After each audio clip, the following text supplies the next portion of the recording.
Who watches The Watchmen? We do! Welcome everyone to Almost Cancelled. I am Peter, that is Tara, and we are going to talk about Watchmen Season 1, Episode 9. It is called See How They Fly.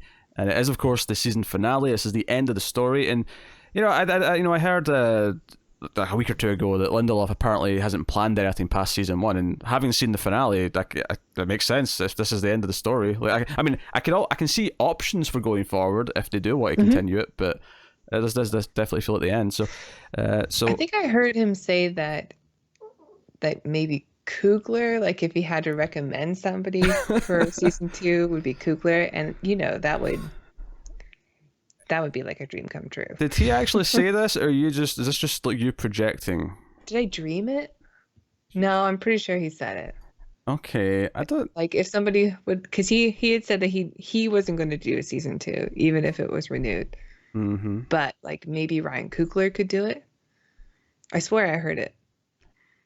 Yeah, okay. All right. Sources are questionable, but yeah. So I am a Coogler super fan. So full spoilers for the episode, of course, and in fact the whole season at this point for Watchmen Season 1. So we start off with some extended sort of build-up flashbacks, sort of confirming some details that I think we were we didn't definitively guess in the sense that we said it's definitely this thing, but we definitely theorized about a lot of the stuff that pops up in the first chunk of this episode. Although, I don't know, the one thing we never did guess, though, the one thing that I am sure we never pondered ever, was that the gold statue of Veidt was literally actually him. No, I forgot that detail, but once it happened, I went, oh, duh. He was here all along. And it kind of confirms that crash landed in the farm back in that flashback with Lady Trieu that was him landing, right? I mean, That makes sense. So, yeah, we see kind of a flashback to 1985. Veidt's recording the message that he leaves for Redford. And... we follow this cleaning lady, Vietnamese cleaning lady, who goes into his office and does a little bit of tinkering in the computer, and sure enough, this painting behind of Alexander the Great moves, and there's like this fridge of. Did you like that the password was the same password that was in the comic? I don't know why. I liked it. I actually didn't notice what the password was. Ramesses II. Ah, okay, that's a nice touch. Yeah. So she goes in and she's pulling out like all these little test tubes that are sealed, specimens of something. It's got a number on it, and I'm like, "Is that jizz? That looks like jizz." Do you know what I love about this though? Is she puts like a fake one back in, and I actually laugh when she did this, because I have thought this many a time that if you get like white hand wash, it does actually look a lot like jizz. Like, it's the closest I could think of that actually... Yeah, my toner does also. Every time I use my toner, I'm like, that's funny. It's especially funny because, like, you get the hand wash and it squirts out the bottle. So, I'm a bit of a 12-year-old. Every time I squirt the hand wash, I'm like, oh, it just squirt. Right, let's wash the hands. So... I'm not sure how scientifically sound this next part was, but she put it into an injection gun, and yeah, a turkey baster. What's the? I'm just kidding. Did you see? I can't even say it because it's a spoiler for the movie. Let's just say that was in a movie in the last couple of years. Yeah. Yes, that's exactly what I'm referring to. Yeah. She shoves it. Where sperm's supposed to go, in her hoo-ha, yes, and injects herself. Although my favorite part of this was not even just the odd visual of this middle-aged Vietnamese woman like sort of putting her legs up in like his computer chair and like shoving it up her skirt. It was actually the way she looks up at Alexander the Great and just says "F you, Veidt," and then injects it. Yeah, and I'm like, I thought that was a painting of Veidt last week, but it's Alexander the Great, which makes sense. To be fair, I thought it was too until later on in the episode they mentioned who it was. So you're not alone on that. And from there, we have a scene in 2008, which is notably 1 year before Manhattan went to see Veidt last episode in the flashbacks. So this is right before, and because we said, oh, maybe Lady Trieu told him that Manhattan was on Europa because he said a little elephant told him. Turns out that was correct. She does tell him. She shows up in Antarctica, and just knocks on the door, and he's like, I don't care how hard it was to get here. I'm not speaking to fans. And he said, and you can't use my bathroom. What a dick move. Like, don't get me wrong, it's not like anyone's around to watch you do it on the ground, but it's also so cold that you'd probably freeze your parts off. So, it's a dick move, is what I'm saying.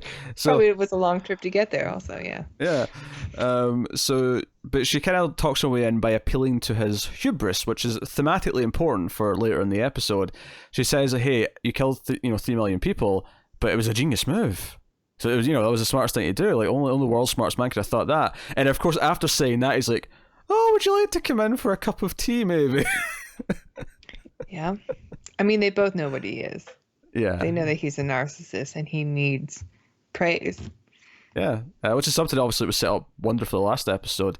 And they come in and they're talking, and she kind of like slowly reveals who she is, and eventually is like saying, oh, I've got this plan to steal Manhattan's power, I just can't afford to do it, so I was hoping you'd float me. I think it was like $42 billion, like a ridiculous sum of money. And he's like, why would I give you a handout? Why would you expect that? And she's like, because I'm your daughter. And he's like, that's preposterous. I've never given myself to a woman. I don't have distractions like women. Like, no, I'm a genius. Like, I don't do that nonsense. And she's like, wasn't it Rorschach who suspected that Veidt was gay in the comic? Yeah, I think he he's did. just implying that he's never been with anyone. Like, he just doesn't yeah. submit to it. Because he says something like, oh, a suspected homosexual, must look into that later, or something like that. Mm-hmm. But gets distracted with the murder investigation, which is always obviously. But he chose to be celibate. Yeah. I mean, who knows? Maybe for the most arrogant of reasons as well. Like, I'm too good for this. I'm not going to let a woman distract me, or if it was gay, a man, like, whatever. But like, I'm not going to let. I think that comes from before Alexander the Great too. I think there's like some kind of Greek or Roman mythology of like a man who was so beautiful and all the women wanted him, so he just ran into the woods because he couldn't handle all the women and all the praise all the time, and he knew that he was too beautiful to pass his seed on, so he just like had sex with men or something in the woods. I think it's a Roman thing. I think it comes from like Ovid or something. I'm not making it up. You sure it wasn't just some late night movie in a hotel one year? I mean, I don't want to elaborate on that joke. The Bear Witch Project. I wonder what this is like. Oh, it's a gay porn. I'll just keep watching. Well, why not? I mean, I'm already like into the story at this point. So.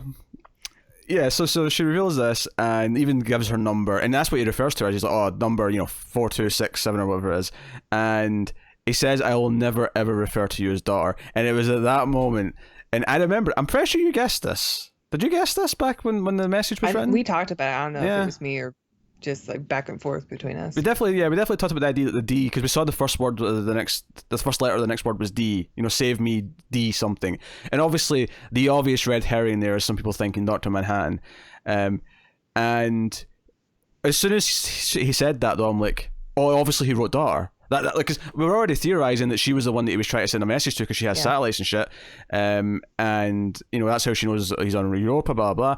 And all I could think was, and I even loved the small detail that the time's so precise, where she's like, oh, in 5 years and whatever many days, that's when the satellite will eventually get there and have a look. And so he knows he has to make that date when he wants to get off to send his message. But like, as soon as he said that, I'm like, oh, obviously he says that's the dramatic thing that makes it work, that makes it give it impact, is that it's not just save me la la la, like it means something, because he's actually giving in calling her daughter. And it would take a lot of bodies to write out the word daughter. It would to be seen from space. It would, and she noticed. She's like, "Is that daughter bodies you've made that?" Obviously, this is later. That's not this scene, but she mentions that. And yeah, so that's obviously, I mean, because we were theorizing as well, like, is she pro Manhattan, is she anti Manhattan? Well, that was the only thing that was keeping me from thinking that it was daughter, was just that's such a long word to write out. Like, you would want something brief, like maybe doc or doctor or something. A lot of Phillips and a lot of Crookshanks, thank you. Crookshanks. My only disappointment in the next part is when he's leaving on the ship, is that final Crookshanks kind of leans in and kisses him on the cheek. I just really wanted him to say, like, goodbye, Miss Crookshanks, and as he went on, but he never did. He just stayed silent. He gave it a silent, solemn goodbye. Yes. I just realized that, I mean, the litter box is out of frame, but my cat's like taking a dump right now, and you can see the catch, so I'm covering it with a towel. I was wondering, I was like, why are you holding a towel all of a sudden in a really weird way? Yeah. It's like you're modelling it. You're like, this is a towel, you can buy it for $9.95. Order now. It is chocolate mocha. Plus P&P.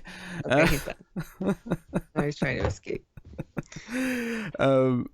So we come forward again, and it's like a year after the scene from last episode. It's been a year since he got the horseshoe, and I even joked, well, it's going to take him some time to dig out. So in the year since he got the horseshoe, he has built up or dug himself a tunnel out to outside, and he hears the ship coming down. He gets all excited. He grabs his horseshoe and he goes out of his tunnel. And of course, I'm like, the game warden's going to show up and like try and stop him, right? That's what's going to happen. And sure enough, he comes out. All the other Phillips and Crookshanks kind of come out and sort of line up and whatnot. And the game warden shoots him, but it doesn't actually hurt him. Like, it puts him down, but it's not like a lethal bullet. And I think it is. Is it? Does it just hit him in the metal? We know from the Watchmen comic that Adrian learned how to stop a bullet with his hand. Oh, you're right. I forgot about that. Mm-hmm. Ah. Up to his old tricks. See, this is why it's good you reread it right before the show started, because that's a detail I had forgotten. I reread it. Okay, you watched the motion comic, but same difference. You refreshed the information. Yes. Yeah. So we have this standoff, and like Veidt has to kind of kill him. He stabs him with a horseshoe. For some poetic irony, and he's holding him, and Phillips is asking him like, why did you make me wear a mask? And it's like, wait, he made him wear a mask? This wasn't like, because obviously before we were thinking like, calls him master. Yeah, the Manhattan, like, it's like no, this entire like thing is Veidt. And Veidt admits here that, well, I want, masks make people, angry. They hide all this stuff, and I wanted a worldly adversary. Masks make men cruel. Make men cruel, that was it, yeah. And I wanted a worldly adversary. And as he's dying, this poor Phillips is like, and was I a worldly adversary? And he's like, no. And I think this is the very first Phillips, too. Yeah, it's the very first one, and then he just sort of flips him over, and Phillips is just lying there dead, and he just tosses him aside. He's like, I mean, you put on a good show. He just flips him, and that's it. And it reminds me in the comic as well. It reminds me of the first the issue, Rorschach's journal, his speech, where he says, everyone will look up and help. I can't remember the exact line, but please help us or save us, and I'll whisper, no. Yeah, like it reminded me of that. It actually reminded me of that moment, and I don't know if that was intentional, if it was just like a coincidence, but like it did remind me of that, the way he just sort of disregards him. I guess so. I didn't make that connection, but I think it was mostly just because the comedy was working for me. Oh, that's fine. Yeah, I'm not saying that there's any thematic relations between them really. It's just more just like you remember that moment where he says no. It's a big moment in the book, and I think this is like a nice little wink to it. Didn't that come up earlier in the show? Where someone said that they would say no if people were asking them for help. Maybe we're 9 episodes in, so I don't remember. But yeah. So he lets him die, and he goes into the ship, and the ship takes off almost instantly, and he's like kind of panicking. He's like, oh, what do they hang on to? And he's told to go to a little chamber thing, a little cryo sleep kind of thing. Although it actually coats him in gold and freezes him in gold. So he's a statue. Cut to now, and we have him being wheeled into the resuscitation chamber, whatever they've got. So he's been there the whole show. He's been there in Lady Trieu's place, and they're just waking him up now. That's why he looks so old. Apologies for the Windows noise that just happened. One of my USB devices decided to unplug itself. Do. So he wakes up and he's kind of shivering and cold, and Lady Trieu's just like, oh, that must have really taken a lot out of you to give in and call me daughter. you must really be humbled by your experience up there. Like, she's really rubbing it in. And I even love that he tries to tell her, oh, Manhattan's here. He's impersonating someone. He's like, yeah. And she's like, yeah, I've known that for months. Like, I've known that for a while. That's not new information. And he's just there. So, and she says, I only brought you here so that you could witness me achieve. Because one of the things that he said to her was, I had to, like, build everything from nothing. He gave away his family's fortune so he could build from scratch. And I actually remember that detail from the book. And she's like, so I built this from nothing, and I want you to see it realized. So it's her own hubris. As again, we're back to the hubris of both of them. Well, she said that when she met him, that she wanted to meet the smartest man in the world because she was the smartest woman in the world. So she sees herself like on the same plane as Adrian Veidt. Yeah, it's almost like seeing a version of himself has actually made him realize, oh shit, maybe, oh shit, I'm an asshole. Yeah, maybe I shouldn't have been the way I've been all this time. So that kind of brings us up, and then of course we have we go to Laurie and the 7th Cavalry, Cyclops, and they've got their big chamber ready. Kane's making speeches. Looking Glass makes his kind of appearance, and he doesn't take off the mask, but he's like, hey, Laurie, like, when the time's right, I'll get us out of here. Like, if I have any complaints about this episode, actually, it's that I don't feel like he got his big hero moment. I was kind of expecting like a big moment where he like ripped off the mask and was like, nah, there he is to save the day. He never quite had that. Yeah, me too. Especially if Lindelof has never been planning in season 2 for the show, then like maybe if they were saving him more for season 2, then he would be like more of the center of it, but he didn't have it. Like, and even Laurie was like, now's a good time. Now's a good time. And it still never happened. Yeah, instead he just takes it off because he has to vomit. Like like later on, this is kind of a really. He's like, well, let's just see where this goes. Yeah, it was a really pathetic sort of intro, which isn't. I don't mean pathetic in a writing sense. It was pathetic for in a character sense. Like he's not making this grand entrance. He's like, oh, vomiting. Especially when she all of a sudden like sort of had some respect that he was there infiltrating. And she was like, oh, good. Mirror guy's here. Maybe I'll be saved. And so this kind of overlaps with the stuff from the end of last week. We hear over the walkie-talkies, the others been like, oh no, like we're, Abar shooting at us, and oh, Manhattan's exploding his, and he's like yelling, fire it. And sure enough, Manhattan appears in the cage they've built out of the metal that the watch that he had. I forgot about the lithium batteries. Yeah. So they had to melt down like a gazillion old watches, I think it was the phrase he used. Maybe it was a bazillion, I don't know. Some made up number. Just to build this cage. A mechazillion. And they've got like, all the godzillion. Very good. They've got all their heads of Cyclops there. He's making a grand speech as he's stripping to go into the chamber.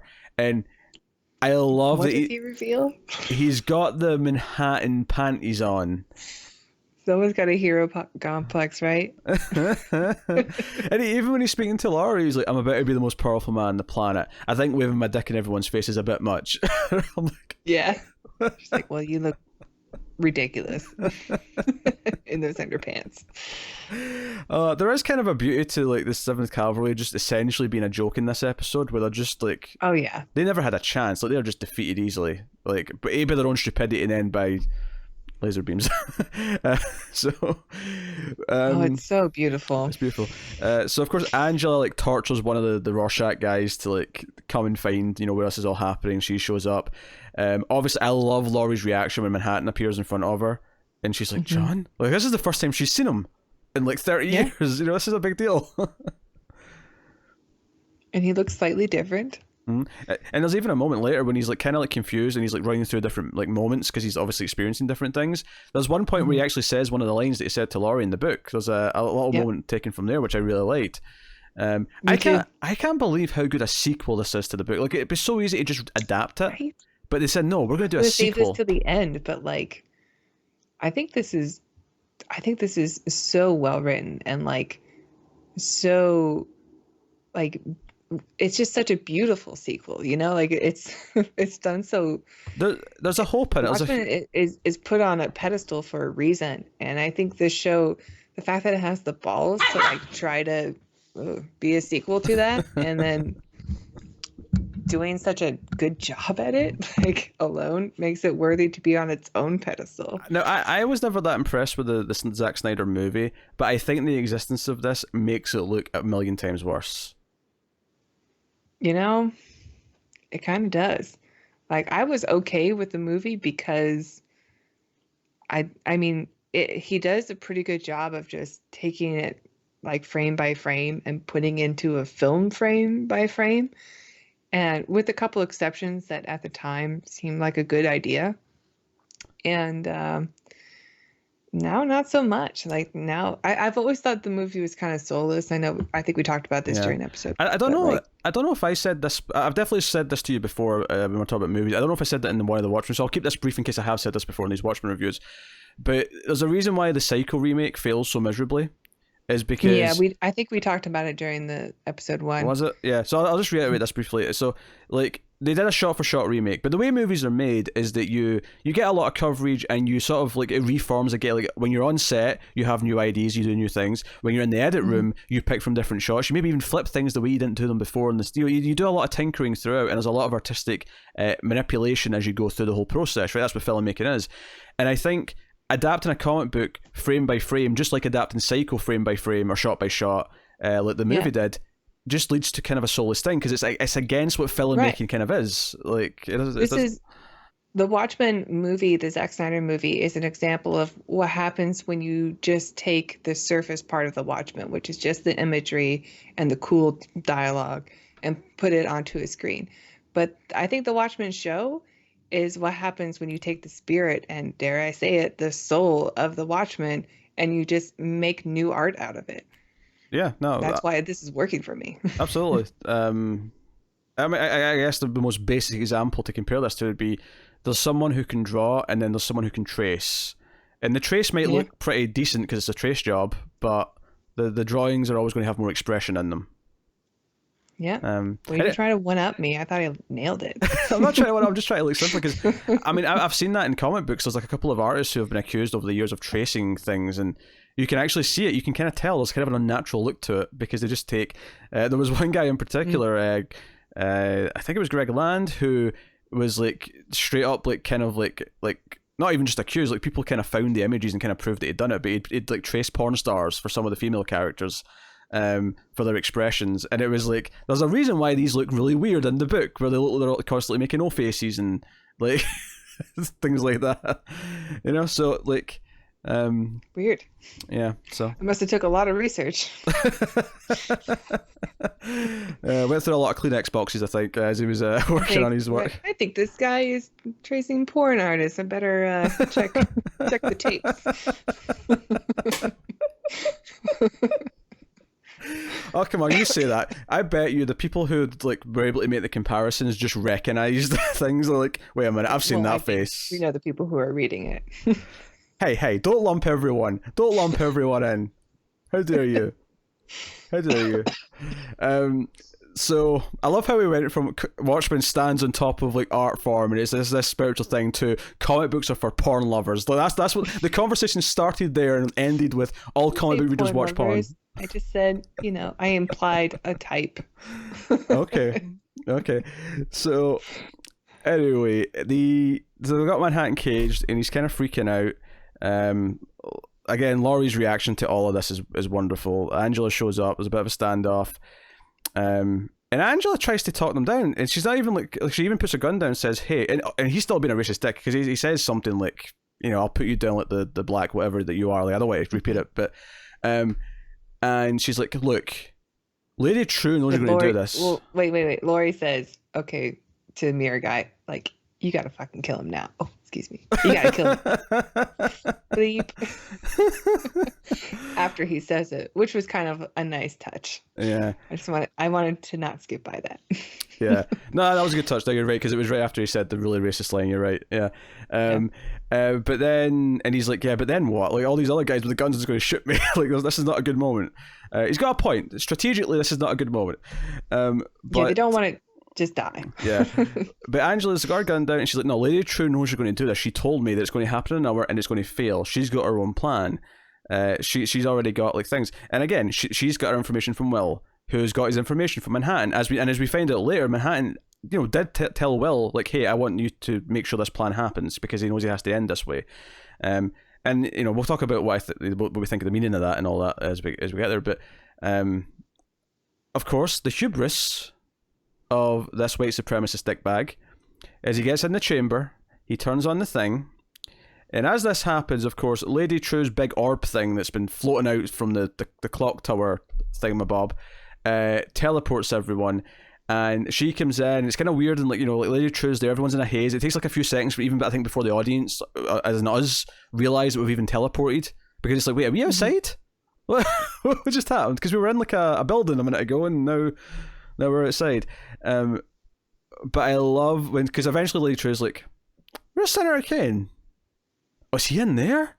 Oh dear. And she goes over and just opens the door, and there's just this pool of blood and ooze just comes out. I was hoping for goo, but I was satisfied by the pool of blood. And I love, come on, be goo, be goo. I love when it hits Laurie's shoe and she like sort of kicks like a chunk of something away, and she's like, ugh. Yeah. I love just how much of a laughing stock this made him. It was so satisfying. Oh yeah, me too. It was such a nice, I don't know, like, I love also that Angela is like, okay, I would rather like put my guns up and deal with you guys than Lady True, because you guys are a joke and I can handle a joke, but I don't know if I can handle Lady True if she gets like her way. Yeah, because Lady True because Lady True wants to do this herself. She wants to become Manhattan. She explains that, yeah, like, you didn't filter the energy before you took it in, so of course that was going to make you pop. Like that's basically what was always going to happen. Like and that's what makes him look so silly. It's like, no, this is just the simple science. You were always going to die. He died in his stupid underwear. It's so good. After insulting Angela Abar, of all people. But because the blood goes into the cage, Manhattan touches it and teleports Veidt, teleports Laurie and Looking Glass. And actually, this just I just realized I glossed over the scene where Veidt is with them and he goes to talk to the newsstand guy, the news agent, and he's like, hey, you look like that Ozymandias guy, you know, Veidt, close enough to do parties at least. He's like, oh, okay, what does everyone? Just if you don't mind me asking, what does everyone think of him these days? Like, because he's been gone for 10 years, and he's like, oh, no one cares. He's old news. No one gives a shit about him. And it's like, this is great. I mean, that happens. Like, sometimes I try to think, or like, there'll be like a 10th anniversary of something that happened in the news. I'm like, oh yeah, I forgot about that guy. He was a big deal. Or something. Because, when news happens so much, and especially in today's world, like news from yesterday feels like it was from like 4 months ago. Yeah. Nah, time is a really weird way of warping. Like, I feel that way with movies all the time. Like, see, last year when I realized Dark Knight was turning 10 years old, I was like, wait, what? What? Sure. Or like even movies that I try to remember I saw over the summer. Like, that was the summer? I thought that was 2 weeks ago. So that's a great little scene with him getting a little humble pie, and it's worth mentioning Lady True's daughter knows that she's her mother now. That's a weird sentence. That's a really weird sentence to say out loud, but you know what I mean. So I do love that when Laurie's waking up, like Veight's just kind of over her, like, what a pleasant surprise. It's just like, yeah, I know. I love that her reaction is, Veidt, am I dead? So they get teleported off by Manhattan to the Antarctic base, to Veight's place, and they're like, why did they teleport us here? Why us? And Veidt immediately goes, to save the day, of course. And he just starts like, hitting buttons like, when was the last psychic incursion? When was the last, the squids? And of course, like, Looking Glass, who keeps track of this thing, is like, it was 2 weeks ago in Tulsa. He's like, haha, yes. And obviously, like, he's like, hey, you murdered 3 million people. He's like, yes, I saved the planet. What are you talking about? I saved the planet, and I'm about to do it again. Yeah, but my favorite little touch here was when my brother. Laurie says something, and he looks at it and goes, "You knew? Like, did everyone in the FBI know?" And then Veight's like, "You're in the FBI? There's everything Vigilante hunter. everything about these exchanges just worked for me so much. Oh, so much. It was so, I don't know.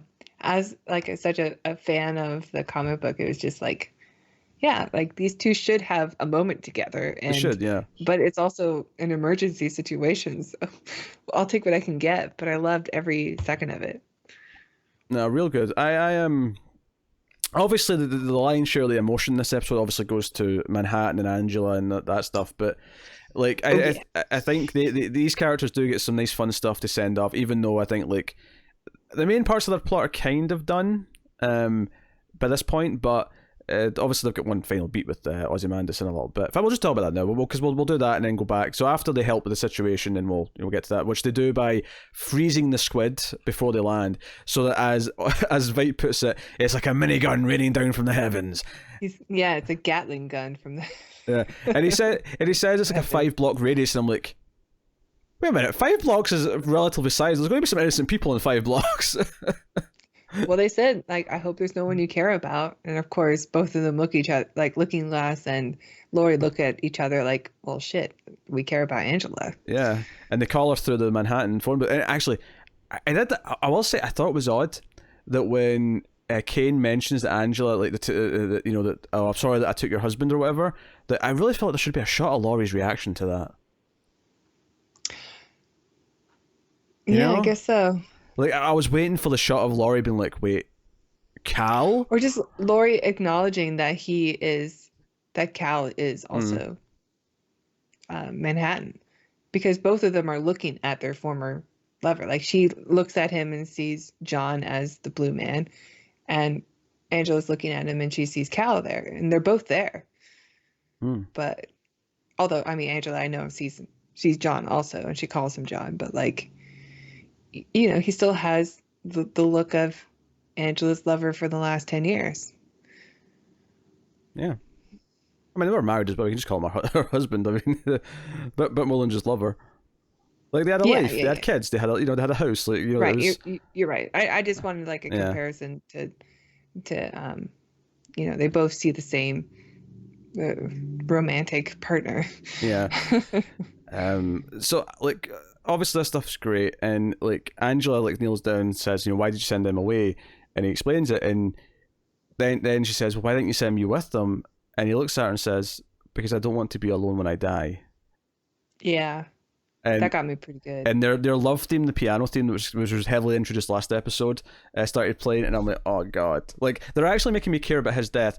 And there's kind of this beautiful sort of element of sacrifice to it, like where, and it's kind of like, I mean, I don't know, the show's not going into to a super amount of detail, but it like, I was saying how last week, like maybe the idea is that maybe Manhattan, as powerful he is, shouldn't exist because it's too dangerous, because of the people who will try and take it, and like it felt like there was an element of sacrifice to this, which I really liked. Of course, we have to mention the laser beam death of all the Cyclops members. As part of the deal for help, for Will helping her with all this stuff, she has to kill all the Cyclops. And she's like she's got like a little bit of paper that the Will's written a little speech, and eventually it's Jane who's like, just do it. We don't want to hear your speech. She pulls the Laurie, right? She did the Laurie Blake move from last time. Yeah.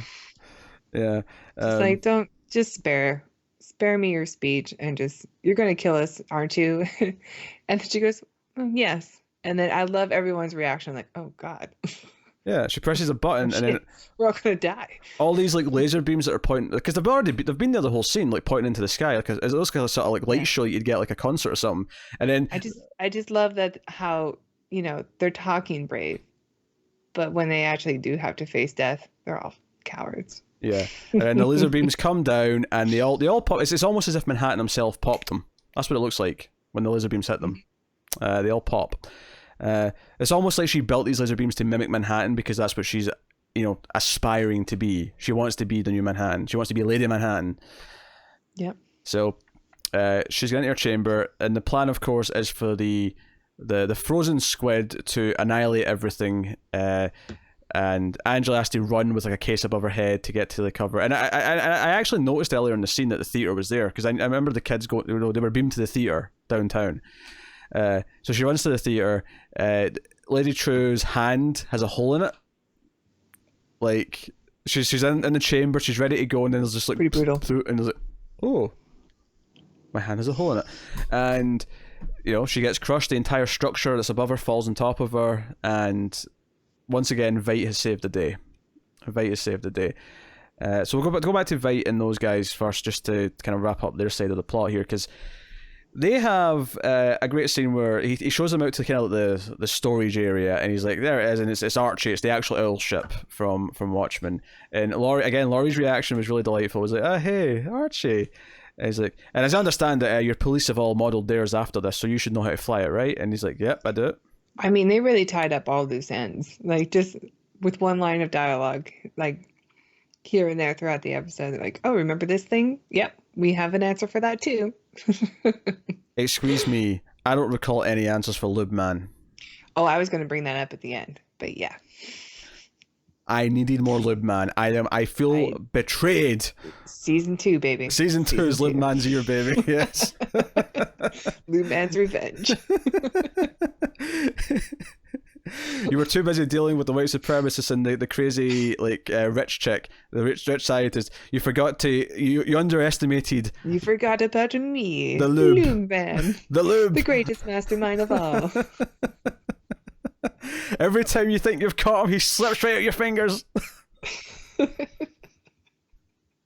Come on, Ryan Coogler, give us a story about Lube Man.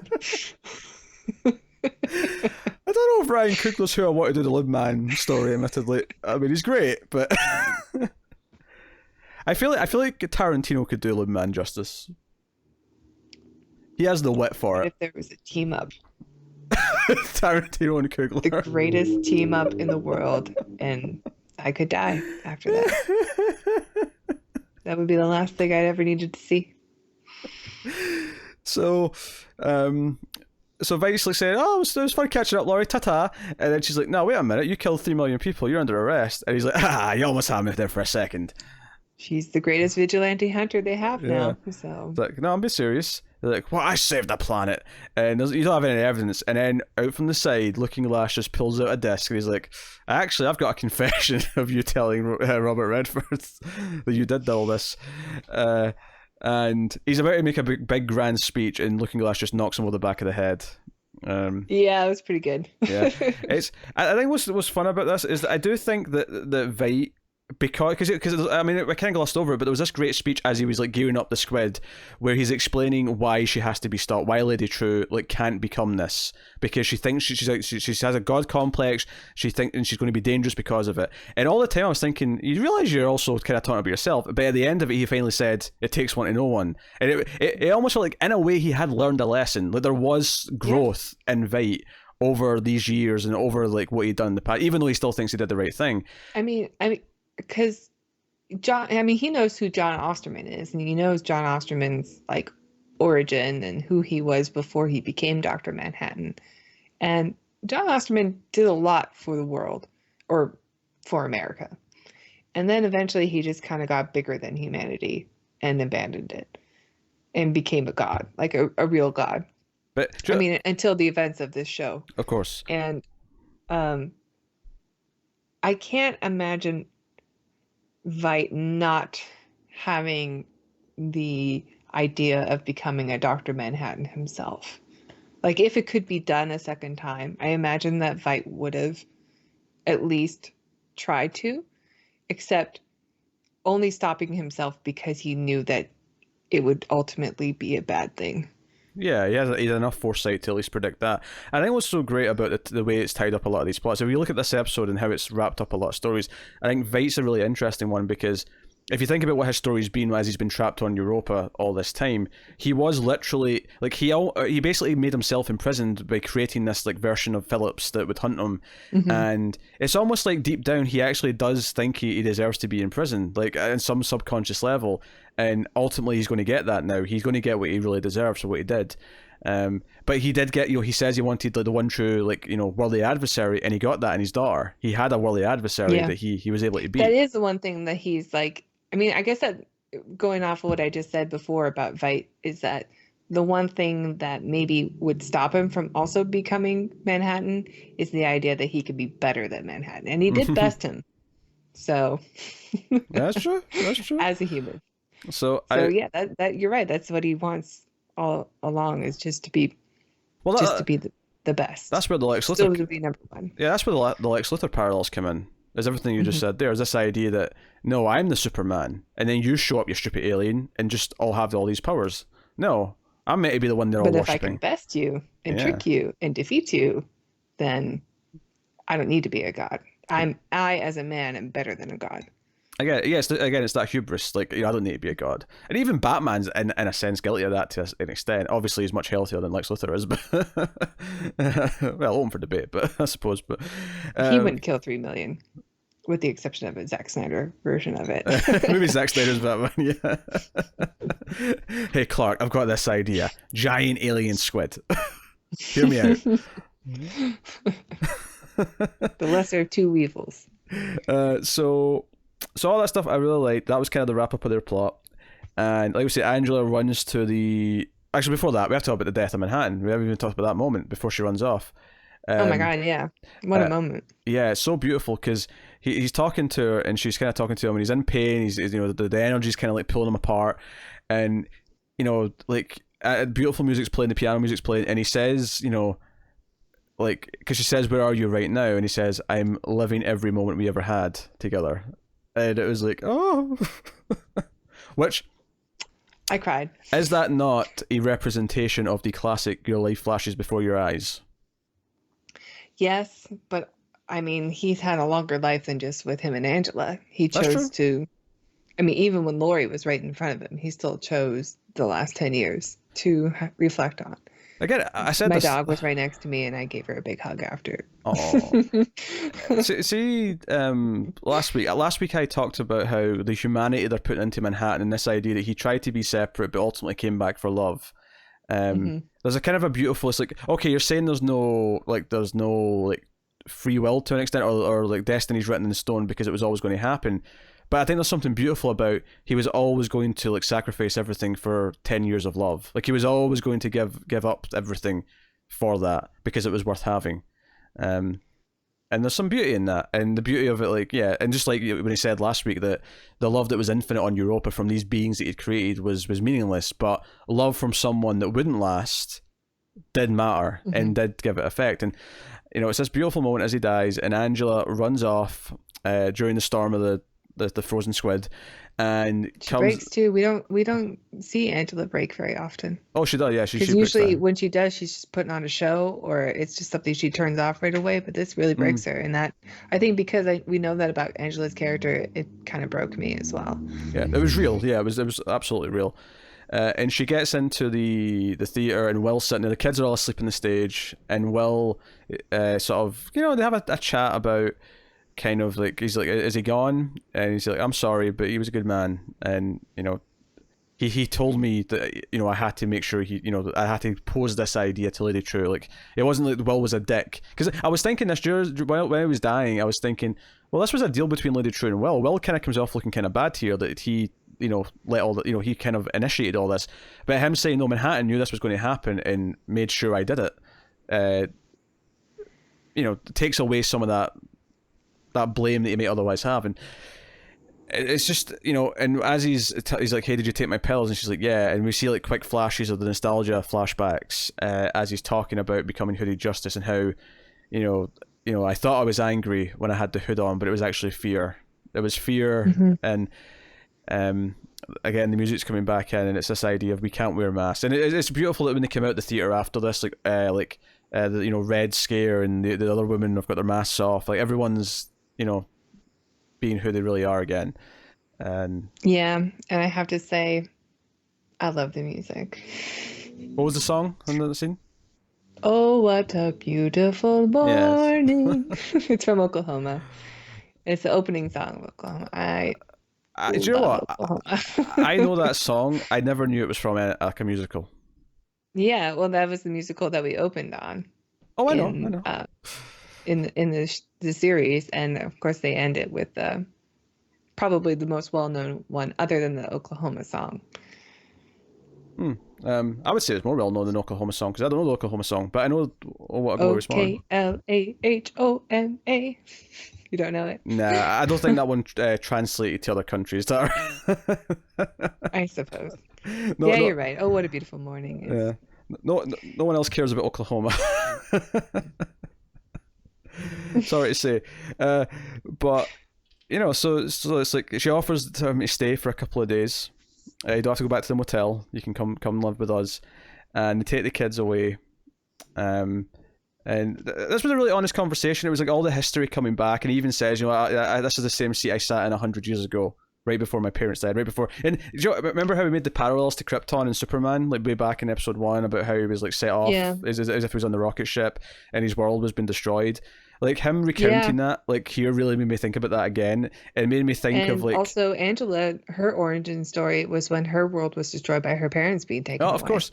But the reason why it made me think of it is because when he's talking about this and talking about sort of living for them and doing everything for them, it makes me think of Superman, because when Superman like talks about Krypton, a place that he doesn't even remember because he was just a baby, like it's always about honoring and respecting the legacy of it and like what they stood for and kind of thing.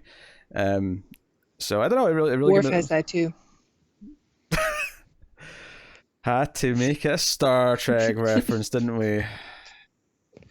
Worf grew up on Earth with humans, with the Rozhenkos, but I mean, because of his Klingon heritage, he always researched, and even his parents, his foster parents, the Rozhenkos on Earth, would still like teach him the ways of the Klingon, which actually ultimately leads him to being a better Klingon than most Klingons, because they've forgotten their ways, and Worf has studied them thoroughly from childhood. So, yep, very clear parallels, I think. I'm going to stick with Superman, given that Watchmen was a satire of superheroes in the first place. But yeah, that's fair. That's fair. Anyway, there's your reference from the hit television show Star Trek: The Next Generation. I'll get one in later. Don't worry. Don't worry. So we get this beautiful moment of them all walking out together.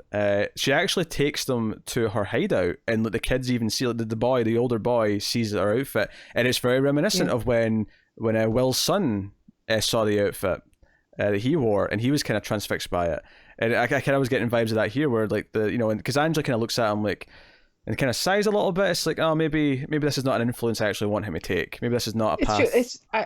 I think it's consistent with their character though, because both her and Cal, when Manhattan was Cal, like anytime the kids ask a question, they always answered honestly, like very honestly.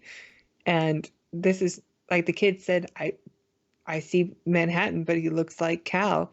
They're like, yep, that's him. Yeah. And now it's just like, well, we have these other questions, and now there's nothing else. It's just here it is. Here's who I am. Here's who Cal really was. But obviously it ties into the idea of like, no, the masks are being scared, and they make people cruel. And like, so it's not only just about taking the mask off in front of everyone else, taking it off in front of our own kids, our own family is important. It's it's kind of the most important people to take it off in front of. So something we forgot also? Oh yeah. When the 7th Cavalry was vaporized, the original Senator Keene was also there. That's right. The one who said that mass vigilantism is illegal. So he got vaporized. Isn't that fun? I'm assuming the law still stands, but like it was I don't know. It was a nice little touch. Yeah. So yeah, they go home, and there's obviously a small moment again when she was talking to him on the theater where he brings up it takes a few eggs, you need to crack a few eggs to make an omelet, and she's like, what the hell is that supposed to mean? He's like, well, he said you know when the time is right. I guess the time isn't right. And so she goes home, and it's after she's put the kids to bed. She comes into the kitchen, and the eggs that were thrown down by her last episode are sitting on the kitchen, and the way it sort of lingers on them as she's starting to clean them up, I'm like, okay, she's going to realize something in a moment. There's about to be a big moment here, and there's one egg that's not smashed. And of course, I mean, the episode even flashes back to make it very clear, like, remember last episode when they had the conversation about the egg? We were speculating about this too. Yeah, like he said, I'm hungry, I'm going to make waffles. Like, I wonder if he's going to pass on the powers. And he, he's made this egg. In theory, like someone could eat it. And specifically, the thing she asked in that scene last episode was, "So if I, eat this thing or consume your powers, like I could walk on water?" And he's like, "Theoretically." And see, as soon as like it sort of posed that question and reminded me of that question, you know, I could walk on water, and she started like taking off like her shoes or whatever. I was like, I know exactly when this is going to cut to black. I know exactly when this is ending, because she goes outside to the pool. I also had my suspicions, and I'm not complaining. I'm not complaining. I think this is such a smart place to end it. I would maybe do the same thing, I have to admit. I mean, there's a temptation to give you that glory shot of her standing on water and being like, and like ending it in like a funny beat where she goes like, "Oh, Fef," you know, like and just swears at herself. Mother effer. But she goes out to the edge of the pool, rolls up her trousers, cracks the egg, eats it raw, which is disgusting, by the way. And then she. And there's a close up of the foot going down to touch the water, and I'm like, as soon as it touches the water, as soon as the foot is flat on the water, it's going to cut to black, and it did. And I'm like, you sons of bitches, you absolute sons of bitches. But I respect it because I would do the same thing. There's no like resistance. You don't see any like foot like stopping. It's just you black. Yeah. It's the perfect moment. It's the perfect moment, so you don't know. Like, does she have the powers of Manhattan, or doesn't she? I mean, she's not blue. I mean, she's not blue, and they only specifically brought up her saying, "Can I walk on water?" So maybe that's the only power that he passed on.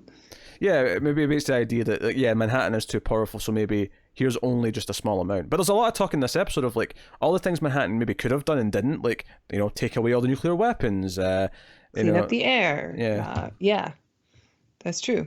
But he didn't.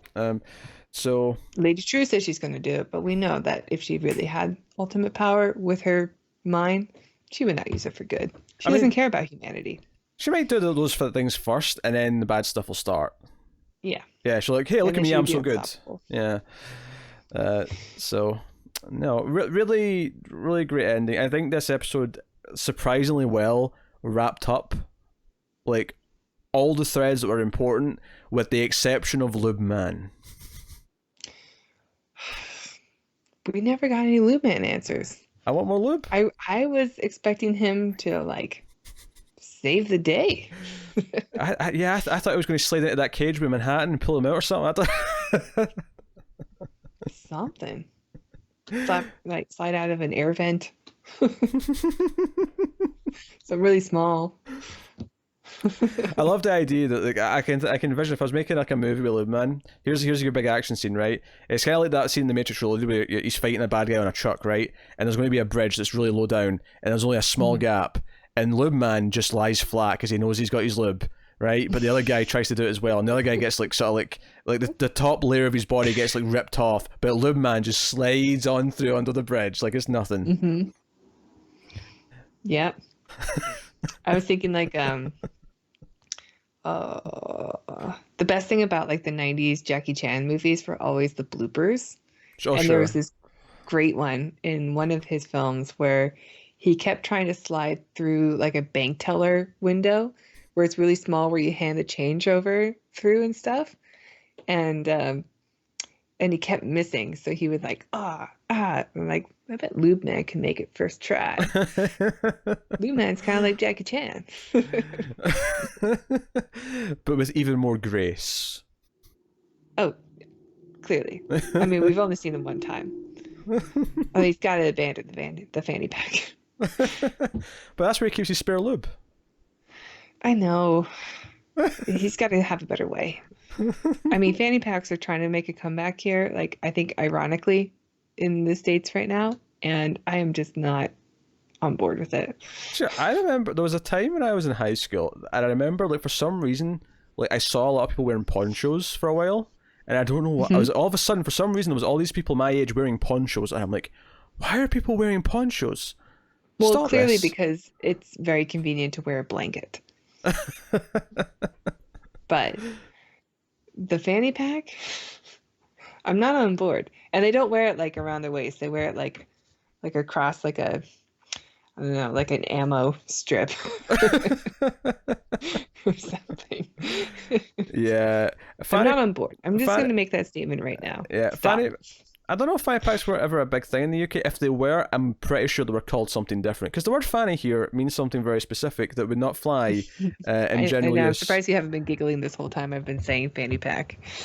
I think I'm just used to it being called a fanny pack enough that it's not making me giggle. But fanny is a insulting way of saying vagina in the UK. Okay, it's not as harsh as the C word, but it is definitely not. Well, you guys pleasant. use that a lot.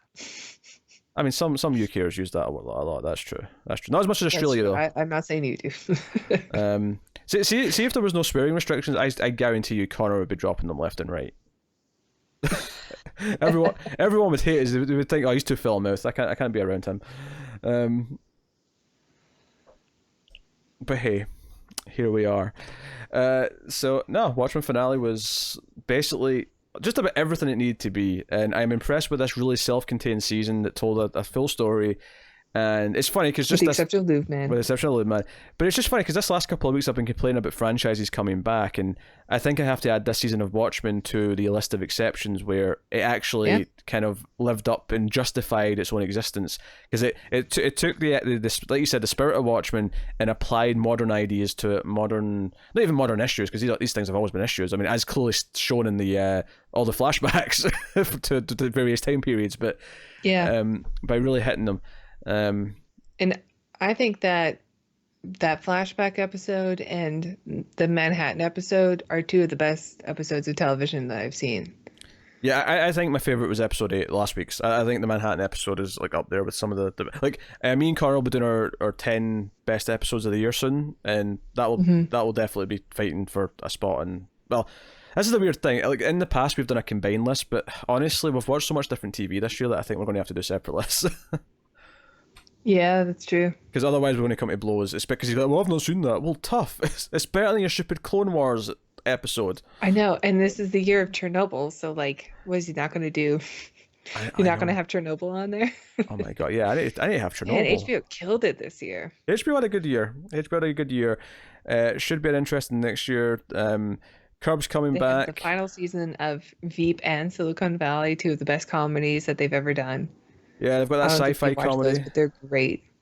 Yeah, that sci-fi comedy from Ian Ritchie starting with Hugh Laurie.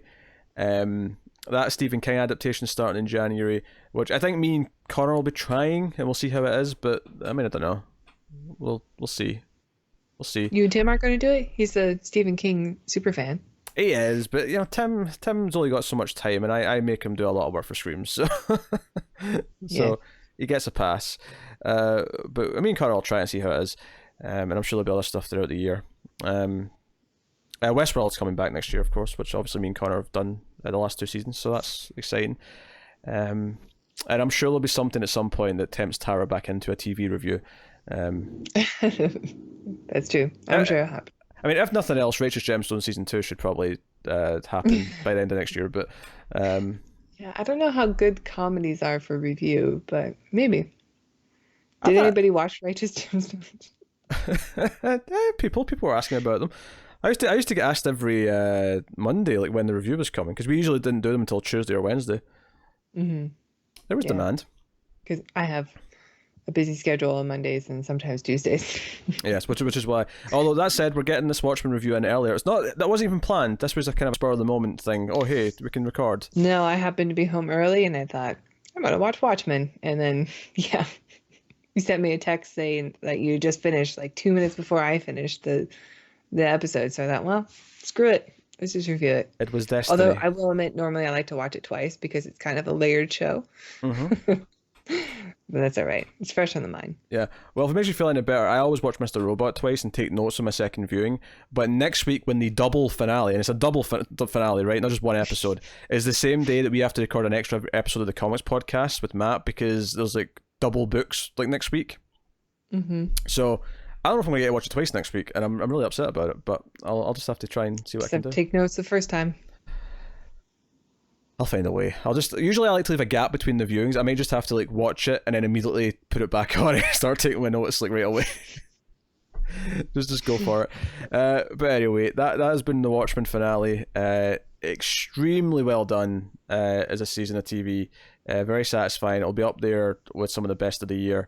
in terms of what's done. Yeah. If you know people who said no to the show because they're Watchmen purist, convince them that it is worth going to watch. Worth the time. Yes. I was saying you as in the the audience, you, but also you, Peter, if you know anyone. Yes.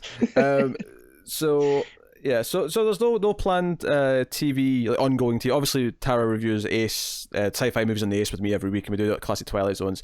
No planned right now for another modern TV show. I'm sure one will pop up eventually. Because it's actually kind of nice to have someone different for some of these meatier shows. These more in-depth ones where you can easily go an hour on each episode because there's so much going on in them. Because it's some of the most fun shows to talk about. Like, as much as I can get a kick out of talking about, I don't know, Raising Dion on Netflix or whatever, like, the more interesting stuff is stuff like this and Mr. Robot and Westworld and whatever. The stuff where you're kind of piecing things together and theorizing and talking about themes and talking about how things relate to each other. And this was wonderful. I really... Like, I was expecting it to be good. I don't think I was expecting it to be this good. The show? No, the show, definitely not. Like, I mean, I know it's HBO, and they rarely have misses, but they do sometimes miss, you know. And I mean, I've never seen Ballers, but I just assume it's a miss. Yeah. But yeah, I agree. Like it was such a fun puzzle, and the themes were heavy, but and mattered and relevant, and I mean, it's possibly the best retcon that I've ever seen, where with Hooded Justice, like making him a black man who was lynched, and that's why he wears the noose around his neck. Maybe the greatest retcon of all time, to be honest. Yeah, what was so funny is that like, a lot of what this show is doing is the sort of thing that Alan Moore may actually really respect. Like, I feel there's no way he watched it. There's no way he did. He probably hate watched it. Maybe, I don't know. I don't know if Alan Moore hate watches things. I think Alan Moore's the sort of guy who just, like, he's basically Veidt. I can see, but his existence right now is like on Europa, just like on his own with like a bunch of clones. Like, I can see Alan Moore having that existence. A bunch of really hairy clones, even the women. Well, the power comes from the beard. That's where all of his power comes from. Long fingernails, typing up.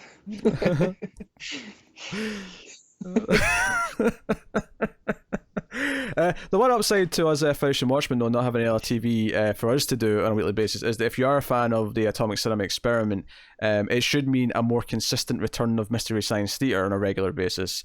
Yeah, that's true. Which is cool. So you can look forward to that if you're a fan of those on that show, which I've obviously mentioned a couple of times now. So go, if you like sci-fi movies, you like me and Tara talking to each other about stuff, go check out that podcast. And I'm actually, the one thing I'm going to do is I'm going to catch up. I'm going to watch season 9 of Curb over Christmas so that I can watch season 10 as it airs, because I know you're going to watch it. And we're not going to review it because it's a comedy. It's not going to make for a review. But I feel like there'll probably be the odd little reference that will sneak into the other stuff from the new season of Curb, is my guess. Yeah, but I doubt it would be a reference that hasn't been in the first 9 seasons of Curb. Well, like, Tara, what did you think of this movie? It was pretty good. Mm-hmm. You have no idea, how many times in my life I've wanted to do that stare. The stare. And I hear the wazoo or whatever it is, the do, like, as he's staring someone down. Anyway, we're talking about things that aren't relevant now. That is Watchmen season finale. Let us know what you think of the finale and the season as a whole in the comments. Feel free to gush. I think the most impressive thing I am about the last couple of episodes especially is that it was a really good, like, sort of mystery show with all these things going on. What's impressed me about these last two, even compared to my expectations just going into these last couple, versus the season that I'd already seen, was just how good the emotional side of it was. Because up until the last two, I don't think I felt emotional about things. I felt like they were good and it was doing really intense stuff or doing really good, like social commentary and all these different things. But these last two really hit the emotional chords, and I wasn't expecting that. So props. I can tell you what's surprising about this review is that it reminds me of my mother's on the phone with her mom, and like, after about an hour of talking, she goes, "Okay, bye, Mom," because she's ending the call. And then they go on for another 30 minutes because they forgot to talk about stuff. And then she goes, "Okay, bye, Mom." And then there's another 15 minutes. And then she goes, "Okay, bye, Mom, I gotta go." And there's another 10 minutes. I'm saying that every time you try to end this review, all of a sudden you have more to say about the episode. Hold on a second. I feel like you're equally guilty of bringing up another point after I've started to wrap things up. I suppose I just gave an example of that, yes. So don't paint me as the... But you're right. Very emotional, very funny also. Very funny also, yes. So by all means, let us know what you think of the episode and the season in the comments. Like and subscribe and ding the bell on YouTube for the notifications. Those things all help, as does, of course, sharing us on social media. You can get us on Twitter, @mail_fuzz, and I just said that. Never mind. There's a glitch in the Matrix. You can also, of course, support us by rating the audio podcast and Apple Podcasts. Give us 5 stars. That helps out a lot because people find us more easily that way because they'll sort of recommend us and things like that. You can support us financially. Tara, how can they do that? Well, you can check out our Patreon page, patreon.com/MildFuzzTV, and donating as low as $1 per month will get you bonus episodes of shows we do, including the Ace, which has been brought up already. You can check out bonus episodes of Time Cop, the Transfer Saga, Judge Dredd, Rotor, big one. Every time you say Transfer Saga, I giggle a little bit inside because Saga. I made that a thing because this became a trend on our bonus Patreon episodes of Ace. I may even start doing it in the regular ones actually.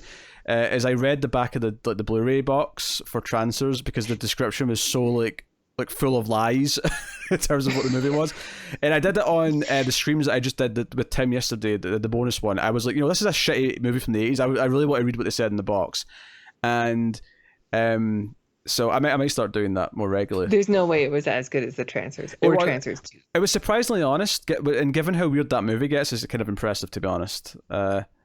Because it brought up that the elves... That should be part of our review. It's just reviewing the back of the Blu-ray. It should be, yeah. Well, there was no Blu-ray of this. I had to find the old VHS box online to look at it, but yes. And people say we don't do research.